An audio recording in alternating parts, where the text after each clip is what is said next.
iyi mwumva ni radio ijwi ry'Amerika ivugira i Washington DC mu Kirundi n'Ikinyarwanda.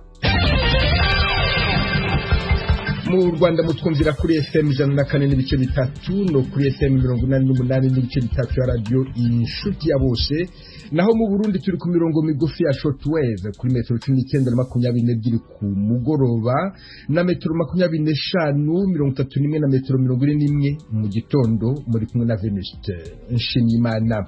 Dore ingingo nkuru twabateguriye. Muri leta zunze ubumwe za Amerika, mu gihe President Donald Trump ashigaje iminsi 9 gusa ngo ave ku butegetsi, abadepite b'abademokrate bakomeje gahunda yo gushaka ko yegura. Inkuru irambuye mu ntangiriro z'aya makuru.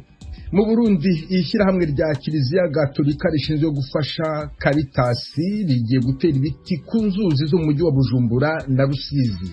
Kugira ngo rero uyu mugambi ushoboke, twarituye abagira neza Ceres, Caritas y'Amerika na Caritas y'Ubutaliyano, baca baraduterera amafaranga y'uwo mugambi angana hafi miliyoni 120.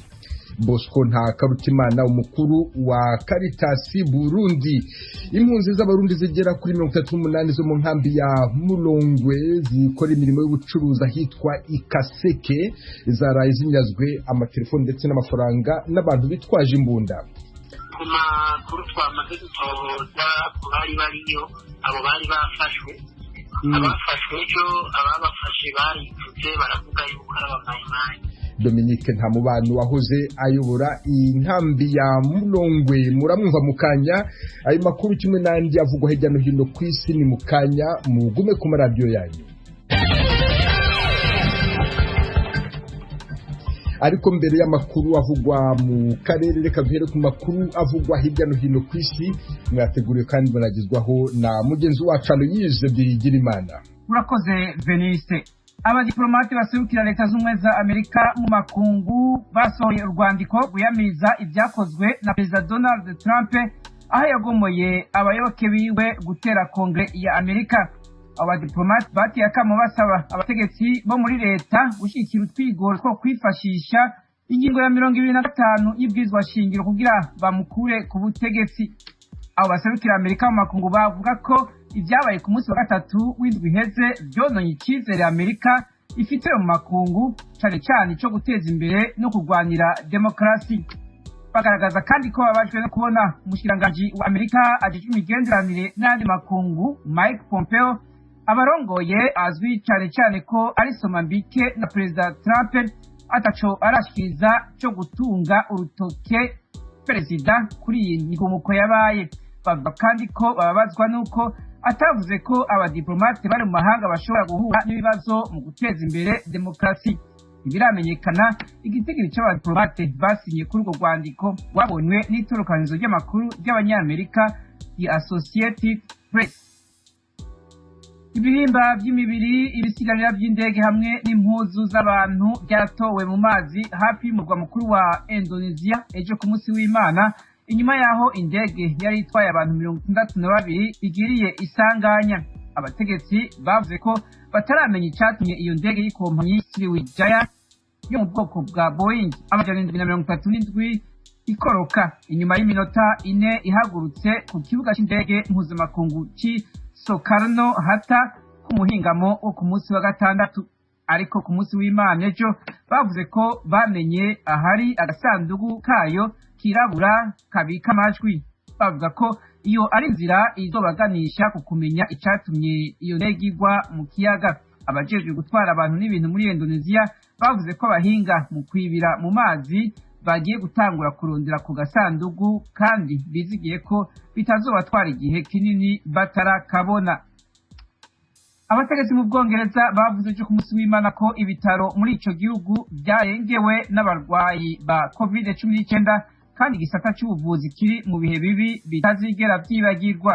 Iri gabisha ryatanzwe n'umukuru w'igisata cy'ubuvuzi mu gihugu Chris White bije mu gihe abagize akanama k'abahanuzi b'igihugu n'akabahinga mu bya siyanse batangarije ko ingingo zagwa mu rugo zafashwe mu bihe byo guhimbaza Noeli zitubahirijwe nk'uko bikwiye.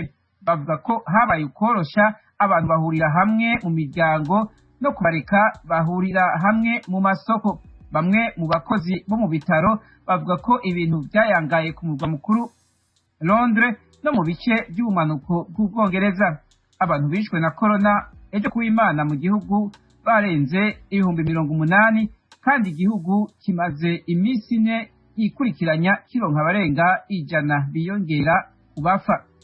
Umukuru w'igisagara ca Londres Sadiq Khan kuwa gatanu yavuze ko igisagara rirongoye kiri mu bihe nk'ivyo mu ntambara.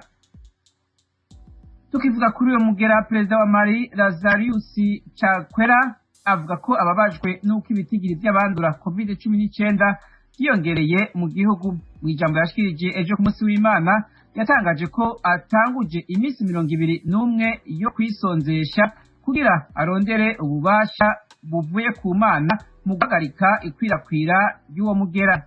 Abahinga mu by'amagara y'abantu bavuga ko uko ibintu byifashe hakenewe ibirenze amasengesho. Malawi iheruka kuronka ibitigiri byiyongereye by'abandura umugera wa corona. Ku munsi wa gatandatu Malawi yararonse abantu 381 banduye na 12 wahitanye, igitigiri ca mbere kinini ku munsi umwe kuva umugera utangura gufata batatu mu kwezi kwa kane itariki ya kabiri. Perezida Chakwera yavuze ko uwo mugera wiyongereye kuko abantu benshi barimo nawe nyene badohotse ku mabwizwa yo kwirinda. Perezida Chakwera yamyidogerwa akatari gake batubahiriza ingingo zo kwirinda mu bihe by'amakoraniro. Kuri w'Imana yategetse abashikiranganji bajejwe intwaro mu gihugu hamwe n'uw'amagara y'abantu gukomeza amategeko yo kurwanya ikwirakwira rya COVID-19 atakurindira.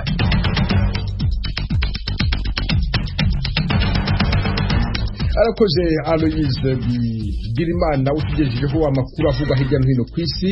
Tubibutse ko iyi mwumva ari radio Ijwi ry'Amerika yumvikanira kuri FM 104.3 mu Rwanda no kuri FM 88.3 ya radio Inshuti ya Bose. Mu Burundi turi ku mirongo migufi ya shortwave kuri metero 1922. Mushobora kandi kumva ibiganiro byacu muciye ku rubuga rwa internet kuri wa eshatu akadomo radio yacu VOA.com no ku mbuga za YouTube, Instagram na Facebook. Adresi yacu ni VOA radio yacu. Iwanyu mu ntara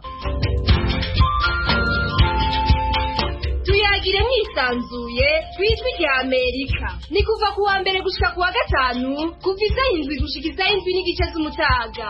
Iwanyu mu ntara, iwanyu mu ntara, iwanyu mu ntara.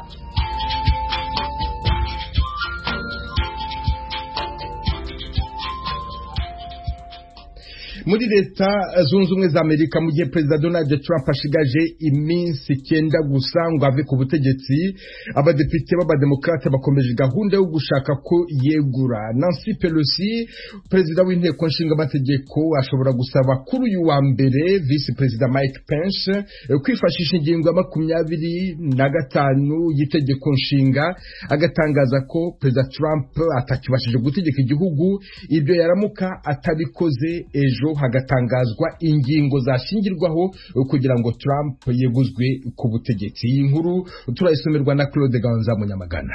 Umudepite w'umudemokrate ukomoka muri leta ya California witwa Ted Lieu numwe mu bateguye ingingo zatuma perezida yeguzwa.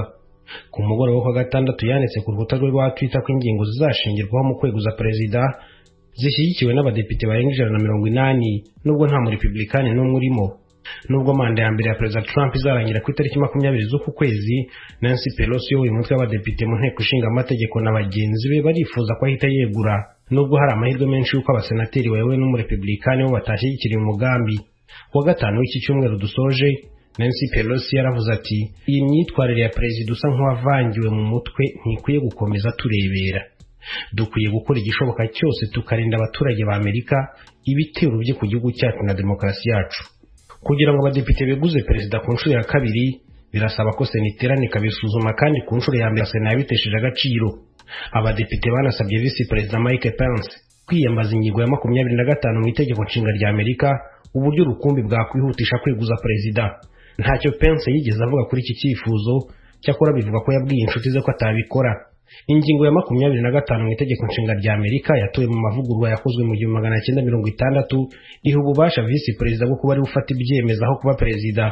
ibi ariko bigasaba ko perezida yaba atagishoboye gufata ibyemezo biboneye cyangwa yagize ibindi bibazo bituma atakaza ubushobozi bwo kuyobora, kandi bikabanza kwemezwa ku bwiganze bw'amajwi y'abagize inama y'abaminisitiri.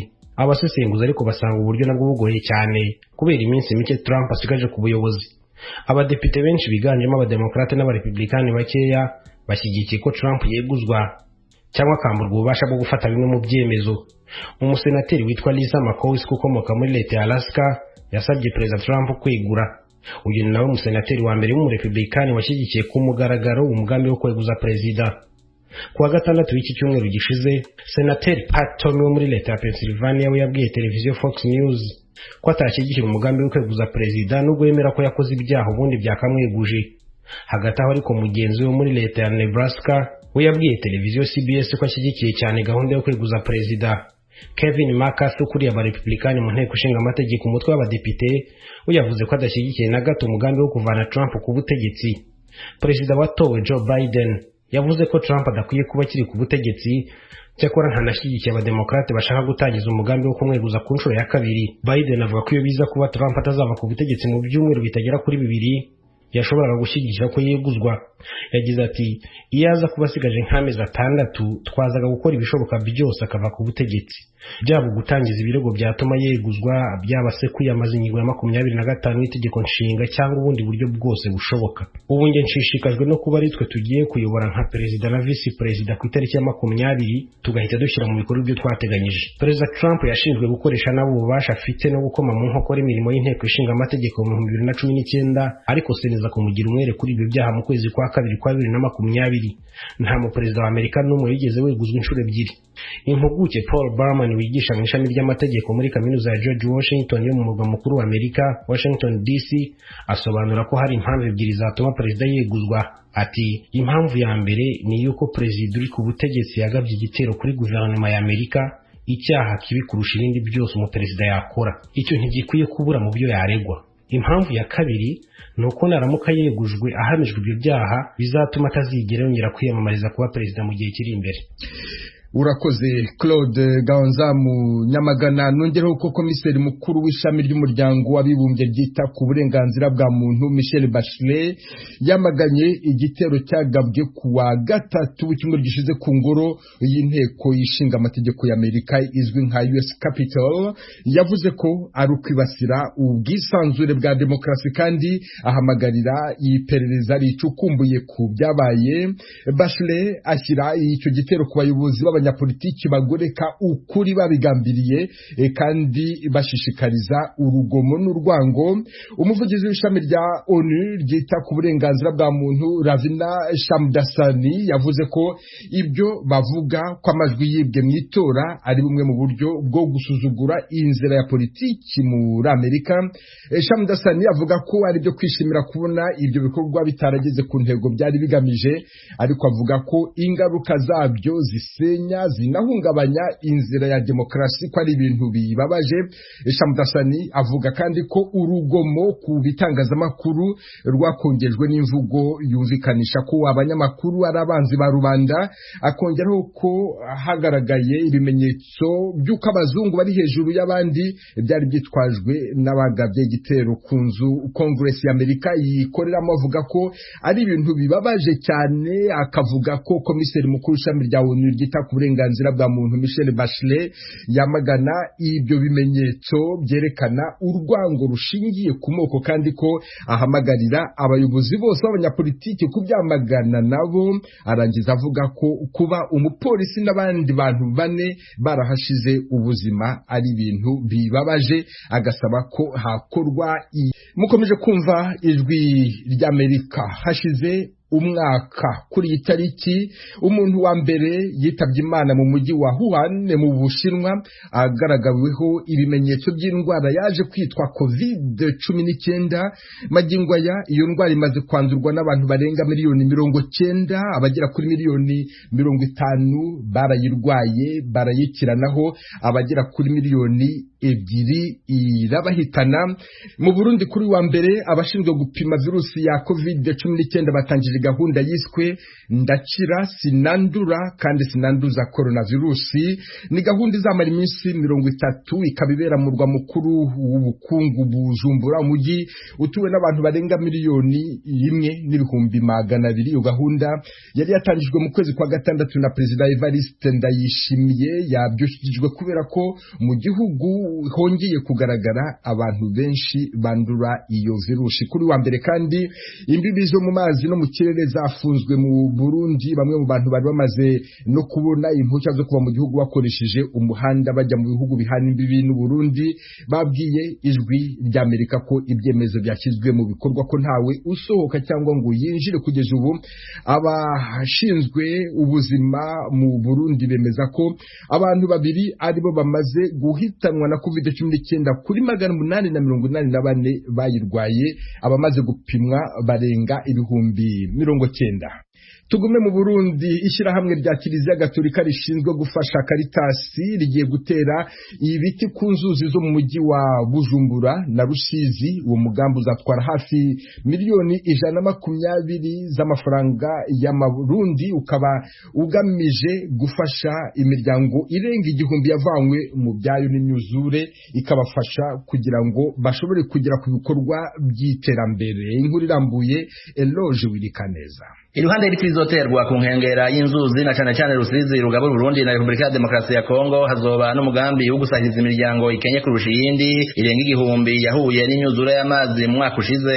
Bosco Ntakarutimana, umunyamabanga mukuru wa Caritas Burundi. Kugira ngo rero uyu mugambi ushoboke twarituye abagira neza Ceres, Caritas Amerika na Caritas Butaliyano baca baraduterera amafaranga y'uwo mugambi angana hafi miliyoni 120. Tuzomara umwaka wose turangura. Ibikuru tuzokora navyo kurondera ingo z'abantu aho nikora zishika 1062 bagowe kurusha abandi, bagaca baduha umuntu umwe ku rugo azoza gukora kuri pepiniere kugira ngo azikane ikintu gitunga urugo. Ubwa kabiri tuzokwigisha izo ngo kuziganya no kurangura umugambi mutoya babanje gushira hamwe udufaranga ku mushahara wabo. Twebwe twatoye yuko umukozi tuzomuhemba 10,010 ku munsi, ariko 5 akabwirizwa kubanza kubiziganya azoheze abiranguza umugambi ushobora guteza imbere urugo. Tugomba kandi gutegura amatuta y'ibiti biba ku nkengera y'inzuzi nka Rusizi no kubitera kuri izo nzuzi ziri mu gisagara ca Bujumbura. Ubwa kane twifuza kwigisha amashirahamwe y'ugwaruka gukunda ibidukikije no gutegura imigambi y'iterambere. Iyo migambi irashimwa rwose na komine Mutimbuzi, zone Gatumba ikunze kuba mu myuzura kurusha ahandi mu gihugu irimwo. Joel Habiyambere, umuhanuzi wa musanteri wa Mutimbuzi ajejwe imibano, twabonye yuko mu myuzurira yateye mu Gatumba mu kwezi kwa gatanu ahanini itavuye ku mvura yaguye mu Gatumba, oya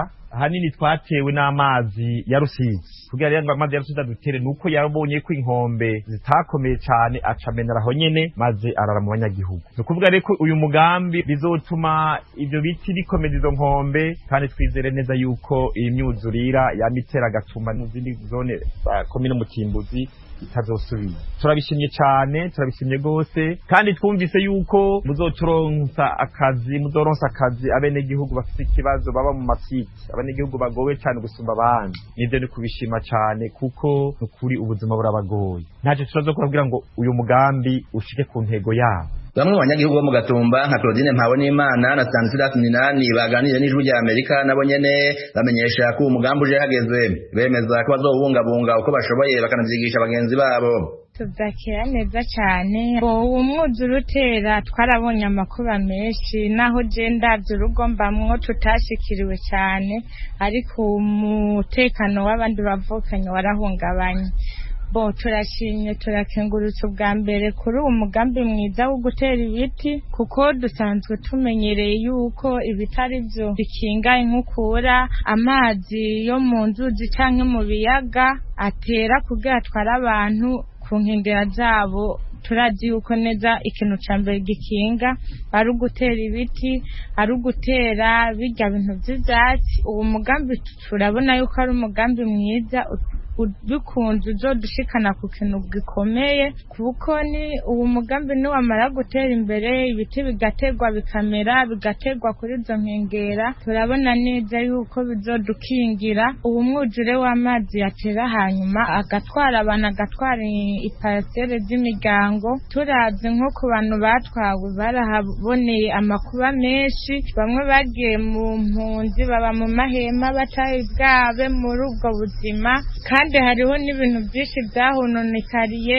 ugasanga imiryango iriko iratandukana abana bagiye kuba ahantu barinze gusaba indaro ugasanga batandukanye n'abavyeyi mbere ico nokora coco ndi umuntu usanzwe nsasibiriza dufate menyesha abanyagihugu bo muri Gatumba muri Kenya ya mbere ho mbaye ndavuga ati biti ni kubibungabunga ubonye ubwenge ingufu nyinshi cyane bijya biti mu bikingire mu bibungabunge kusumba uko twahora ntakarusho gakomeye cyane ko ahantu hari igiti kubisanzwe ntiyasiduka tweho turiko turakura mugabana turiko turibaruka kuri Rusizi nakarusho keza cyane ko naho nyene ntizosubira kubomoka bobo tuzokura tuvuga tuti bana kijya giti nimuze mwigere mugikorako ati n'ishamba no kuri bungabunga abantu baba 228 bari mu miryango 600 birenga nibo bari bateshejwe izabo n'amazi y'uruzi Rusizi yarenze inkombe mu mwaka ushize asendanisha atwara amazu n'imirima abagera ku 6,766 barimuwe kuko turere barimwo twari tugeramiwe kurusha utundi kugeza ubu abanyagihugu bo muri zone Gatumba bakiri mu masite begeranijwemwo bagera ku bihumbi Eroje Wikaneza ijwi rya Amerika. Impunzi z'abarundi zijya kuri 38 zo mu nkambi ya Murongwe zikorera imirimo y'ubuhinzi hitwa Ikaseke muri teritwari ya Fizi intara ya Kivu y'Epfo zaraye zinyazwe amatelefone ndetse n'amafaranga n'abantu bitwaje imbunda bakekwa kuba inyeshyamba z'abamayimayi. Dominique Ntamubano wahoje ayobora inkambi ya Murongwe yaganiriye n'umunyamakuru w'ijwi rya Amerika Vedaste Ngabo amubwira uko ikibazo cy'umutekano kifashe. Hari ahantu bita Gaseke bakose amashamba yo kurima hanyuma rero aho hantu ni nko ku birometero 8 uva mu ikambi niho baza babona umugwi bitwaje ibigwanisho baturumbukiye mu mirima hanyuma rero barabegeranya impunzi zishika ku 38 harimo abagore n'abakobwa 21 n'abantu b'abagabo n'abahungu 17 barabegeranya bamaze kubegeranya barabatera ubwoba barabakubita bamwe barabaka amatelefone babaka n'amafaranga baharuye telefone zagiye gushika kuri 13 naho bagiye baraka amafaranga do haruye usanga ari 223 rero uwo mugwi ku munsi wa gatandatu warabatije bintu rero biyumvira yuko kumbure uwo mugwi wari kurarengana wa Mungu abandi bongera gusubirayo bagiye gusarura kuko ubuturinze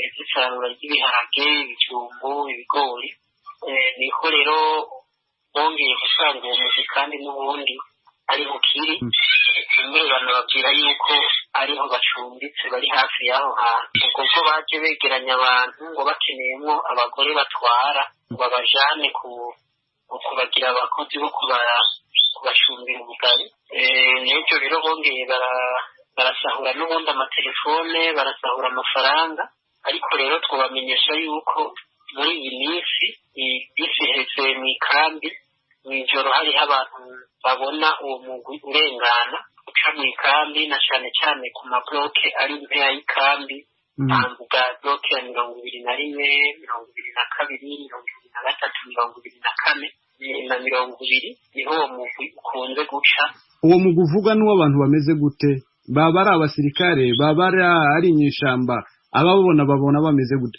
Mu by'ukuri twavuga ko ari abasirikare ba leta inyeshamba ariko kugeza ubu ntiturashobora kumenya tuti woba ari umugwi witwa ukunuku ariko ku makuru twamaze gutohoza ku bari bariyo abo bari bafashwe abafashwe cyo ababafashe baripfutse baravuga yuko ari abamayimayi. Iyo muvugishije igipolisi n'abasungusungu bakorera muri iyo nkambi ya Murongwe niki bakora kugira ngo babe bafasha izo mpunzi zijya guhinga za Gaseke?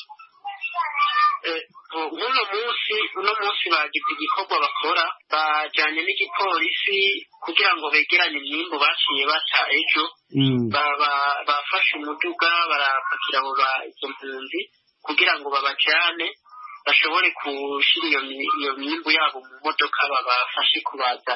Ubusanzwe umutekano wo mu nkambi wari wifashe gute? Mu bisanzwe ibisu bwa mbere bishitse kuko buri gihe twama twavuze yuko mu ijoro iyo migwi irarengana igaca mu nzira iva Marinde bakinjira mu ikambi hanyuma bagasohokera muri bloke ya 200. Bikunze gushika kenshi ariko ntabwo bari bwafate nta munsi byari bwashike ngo bagire icyo bakora cyo kononera impunzi, barengana gusa. Ariko ubu nibwo dutanguye kubona yuko batanguye gusahura no gufata abantu babafata mpiri. None murasaba haseri na leta ya Kongo iki? Twebwe twakamye dusaba yuko umutekano wacu wokongerezwa, na cyane cyane ko dufise igipolisi gike, nta gisirikare kihari hafi. Umutekano ko wokongerezwa cyane bakatohoza neza kuko baraturusha gutohoza amakuru y'imigwi igwiriye cyane hano muri kano karere ka Fizi. Bakaba bodukura ngaha bakatujyana ahandi hantu umutekano wacu ushobora kubahirizwa, na cyane cyane ko tutiteguye kuba twosubira mu gihugu. Urakoze Dominique kuri iki kiganiro uhaye Ijwi ry'Amerika. Mu nkambi ya Nduta iri muri Tanzania, bamwe mu mpunzi z'abarundi, abapfasoni, abategarugori barwaye indwara zidakira kimwe n'abarera abana bonyine baravuga ko batabona imfashanyo bagenewe. Baganiriye n'umunyamakuru w'Ijwi ry'Amerika